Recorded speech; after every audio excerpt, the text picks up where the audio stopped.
So ayan, ayan mga kasamang hunters. Dito tayo sa isang treasure site natin na pinuntahan. Ito, medyo sadyain talagang lugar kung inyong makikita mga kasamang hunters.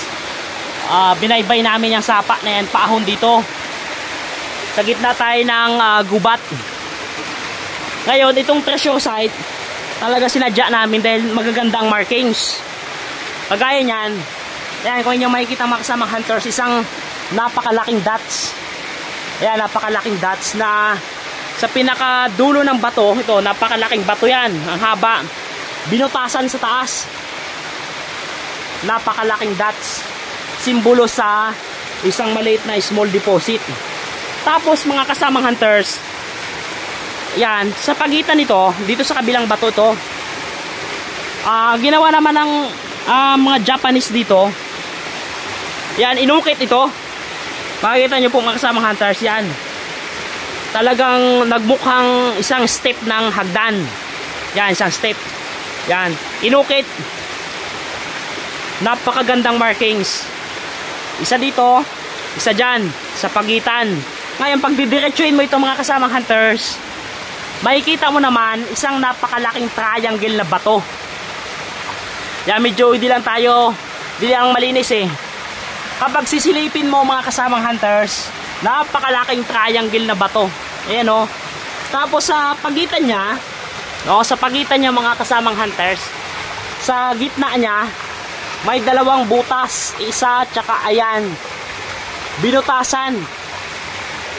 Sa gitna. Napakalaking triangle na bato. Ngayon,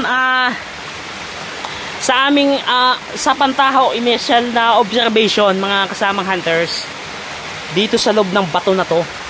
Pero ito, ako na nagsasabi, medyo small deposit ito.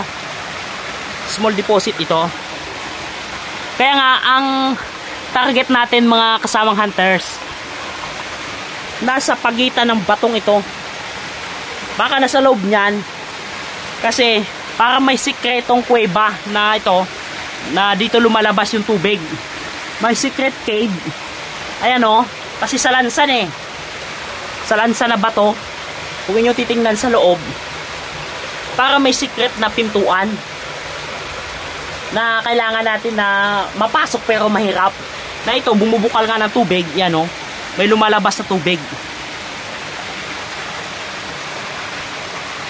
At parang mayroon pang tunnel layout. May stone map pa mga kasamang hunters itong nakalagay. Stone map. At ang butas niya mga kasamang napakalaki. Ayan o. Dalawa. Isa pa dito.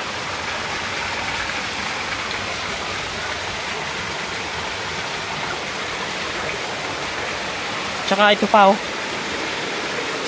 Kita nyo po mga kasamang, napakagandang mga markings. Ito, nasa gitna tayo ng sapa.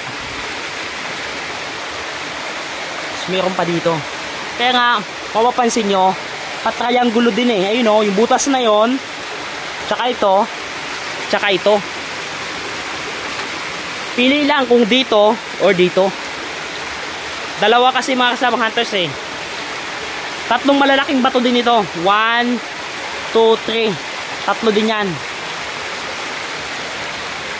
Ako talaga mga kasamang hunters yan, no? Stone map yan. Stone map. Layout yan eh ng pagkakabaon. Dito to, sa loob mga kasamang hunters. Kaso ang hirap pasukin dahil napakalaking mga bato.